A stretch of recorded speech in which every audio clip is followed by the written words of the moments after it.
Baik, Assalamualaikum warahmatullahi wabarakatuh. Pada kesempatan ini, saya Elang Riksagana Edita dengan NIM 2413010207115 dari kelas AK702 akan membahas terkait dengan strategi meningkatkan loyalitas. Yang pertama, apa sih loyalitas konsumen itu? Loyalitas itu bukan sekedar pembelian berulang atau repeat purchase. Ini adalah ikatan emosional dan sikap positif konsumen terhadap merek yang membuat mereka bertahan meskipun ada alternatif lain. Mengapa itu penting? Yang pertama karena adanya biaya akuisisi pelanggan baru 5 kali lebih mahal daripada mempertahankan yang lama. Lalu pelanggan setia cenderung merekomendasikan di mana mereka cenderung merekomendasikan produk kita ke orang lain. Eh, Yang ketiga, mereka lebih toleran terhadap kesalahan kecil perusahaan, misalnya ada cacat produk sedikit gitu.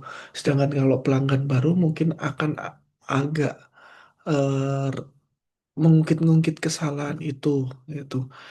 Di era digital ini konsumen memiliki banyak pilihan, namun mereka justru merindukan koneksi yang autentik dan terpercaya. Disinilah letak peluang kepemimpinan itu.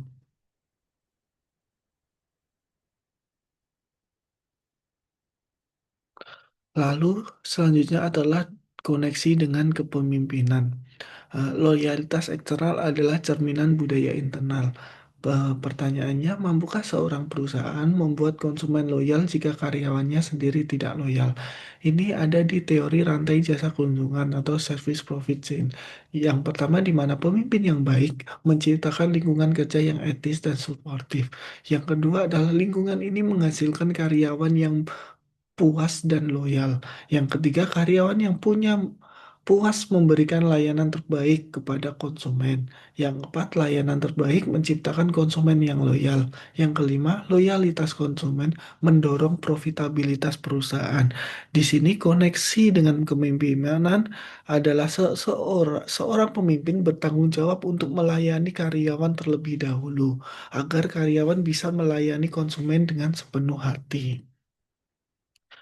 Untuk strategi dari ini adalah ada transparansi dan kejujuran radikal, di mana di era informasi konsumen bisa membedakan antara pemasaran dan kebenaran. Strateginya adalah akui kelemahan produk, jangan hanya pamer kelebihan, terbuka tentang proses produksi, sumber bahan baku, dan kebijakan harga. Yang ketiga adanya jika terjadi kesalahan, misal cacat produk, segera umumkan dan lakukan recall tanpa menutup-nutupi. Dampak pada loyalitas adalah konsumen menghargai kejujuran. Kepercayaan adalah mata uang utama loyalitas. Pemimpin yang etis tidak takut terlihat rentan demi menjaga kepercayaan. Strategi selanjutnya adalah mendengarkan dan bertindak berdasarkan feedback. Kepemimpinan yang melayani atau servant leadership adalah pemimpin bukan penguasa, melainkan pendengar utama bagi unsur konsumen. Strateginya adalah bangun saluran komunikasi dua arah atau media sosial, komunitas, survei yang benar-benar direspon, bukan hanya sekedar chatbot otomatis. Yang kedua, jika konsumen mengeluh, jadikan itu sebagai hadiah untuk evaluasi bisnis. Yang ketiga, tindak lanjuti kritik dengan perubahan nyata, lalu komunikasikan perubahan tersebut kembali kepada konsumen. Dampaknya adalah konsumen merasa dihargai dan menjadi bagian dari perjalanan brand, maka akan setia karena merasa didengar dan dipahami. Strategi lanjutnya adalah konsistensi nilai di semua titik sentuh. Loyalitas terbangun ketika tidak ada kesenjangan antara janji iklan dan kenyataan. Maksudnya produk kita atau layanan kita. Strateginya adalah pastikan kualitas produk atau jasa sesuai dengan standar yang diinginkan. Latih karyawan untuk memiliki mindset yang sama dalam memberikan solusi terbaik, bukan hanya menjual. Jangan lakukan diskriminasi harga atau layanan antar konsumen. Dampaknya adalah konsumen mm, merasa aman dan tidak perlu was-was. Mereka tahu persis apa yang akan mereka dapatkan. Ini menciptakan rasa nyaman dan terpercaya. Strategi selanjutnya adalah membangun komunitas dan bukan sekedar basis data. Kepemimpinan etis memandang konsumen sebagai manusia, bukan sekedar target penjualan.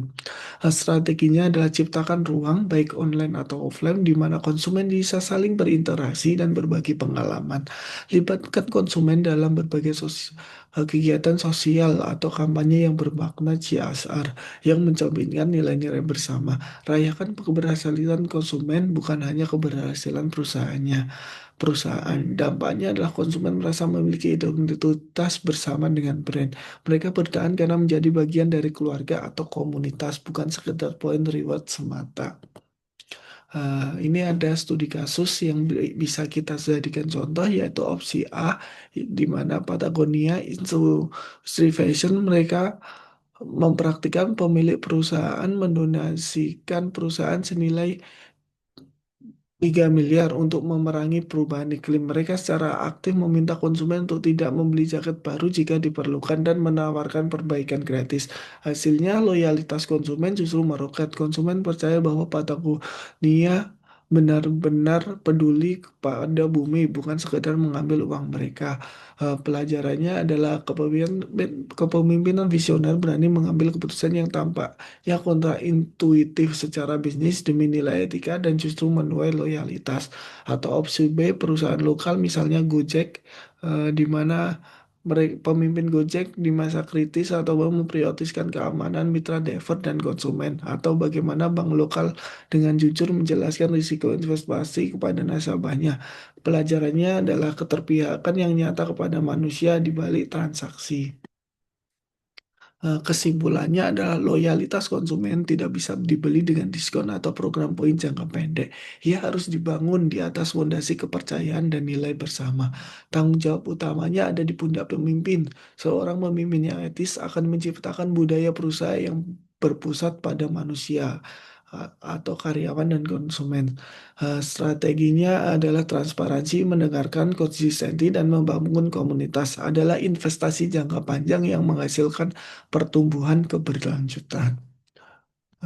Sekian presentasi dari saya. Terima kasih. Wassalamualaikum warahmatullahi wabarakatuh.